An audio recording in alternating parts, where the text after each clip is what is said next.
Welcome to Love Flying. Today we're going to talk about exactly how much it costs to own and operate an airplane. Specifically, we're going to talk about a 1996 Piper Malibu Mirage. So when I started researching buying an airplane a few years ago, I spent a lot of time trying to get a clear answer to exactly how much it costs to own and fly one. Forums and YouTube videos are full of information and opinions, but most of the conversations lacked some specificity and some nuance that I really craved. For example, most people don't talk about how they calculate their hourly costs. Does it include just fuel and oil, or are they including big costs amortized over thousands of hours like an engine overhaul? Just a number isn't helpful without knowing what goes into it. Eventually, I learned that you have to focus more narrowly on the specific airplane you want to buy and get good information. And even then, it's most helpful when somebody shares specifics.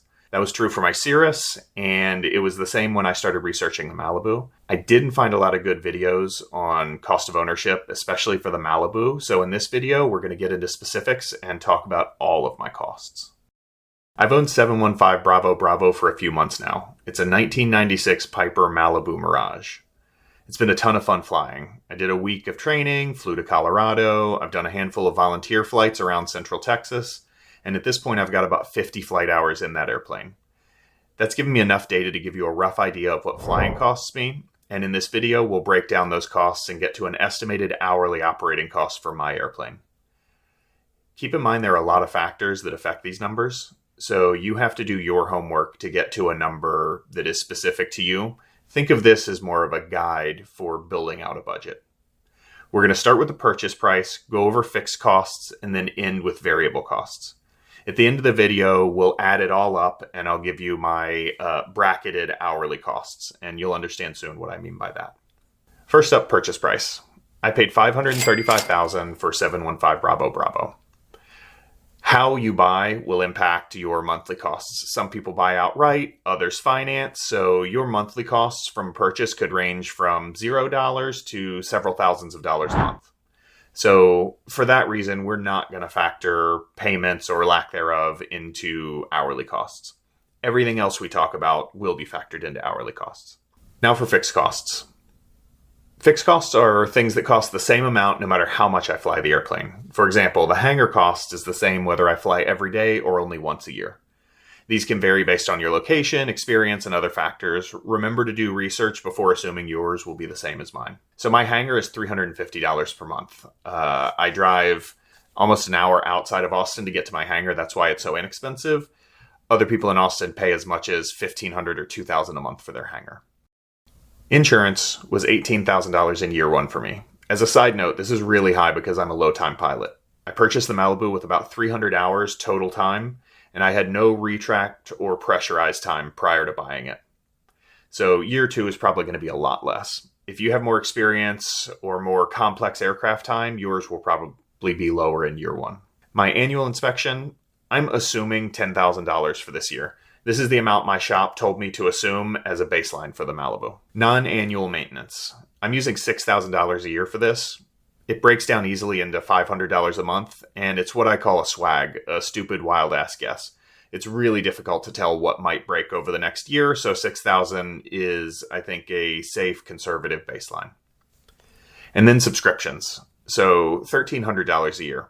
This can be a lot more if I were to renew all of the subscriptions in the airplane, but I'm okay with some of those lapsing and only paying for the ones that keep me IFR legal. Now on to variable costs. These are costs that change based on how much I fly. For example, if I fly every day, I'll have to buy a lot more fuel than if I only fly once a year. So fuel is $161 an hour right now. Fuel prices are outrageous. At my home airport, Austin Executive, fuel is almost $8 a gallon right now. It's cheaper elsewhere. Most airports offer discounts for volunteer flights, so I'm using $7 per gallon for this calculation. On average, my airplane burns 23 gallons an hour, which is how I got to $161 an hour. Oil is $2 an hour. I have to add a quart of oil about every 4 flight hours. Quarts cost $7.50 when I buy them in packs of 12, so I've rounded to $2 per hour for easy math. The last variable cost is the engine overhaul, but before we get there, let's total up what we've talked about so far. You'll understand soon why I'm doing it this way. So I flew about 250 hours last year, so let's assume I do the same this year. My total fixed costs this year are $39,500, keeping in mind that some of these costs are inflated, like my year one insurance. So my fixed costs right now are $158 an hour. That's a lot, but remember these will come down next year. My variable costs are $171 an hour before we talk about the engine overhaul. So the total hourly cost before we get to the engine overhaul is $329 an hour. Now let's talk about the engine overhaul. An overhaul is a complete breakdown, inspection, and rebuild of an engine that involves replacing critical parts. I saved this one for last because it can vary. Overhauling the Lycoming engine in the Malibu Mirage can cost as much as $100,000. To include an overhaul in your hourly costs, you have to divide the anticipated cost, $100,000, by the number of hours before your next overhaul. But that's where this gets tricky. Airplane manufacturers assign a TBO to each engine. That stands for time between overhauls. The Mirage's TBO is 2,000 hours, but that's a recommendation. It's not guaranteed to reach 2,000 hours before it needs an overhaul, and every engine, even the same make and model, is different. I bought 715 Bravo Bravo 800 hours after the previous overhaul. So in theory, I have 1,200 hours left on the engine. But keep in mind that's not a guarantee. In fact, if something goes wrong, I might need an overhaul before 1,000 hours. It's possible I need an overhaul a month from now. So for estimating hourly costs, I'm going to look at two scenarios. In the first scenario, I reach TBO. In that case, my overhaul costs add $83 to each flight hour. That brings my total cost to $412 an hour. In the second scenario, I'm going to need an overhaul at 1,600 hours.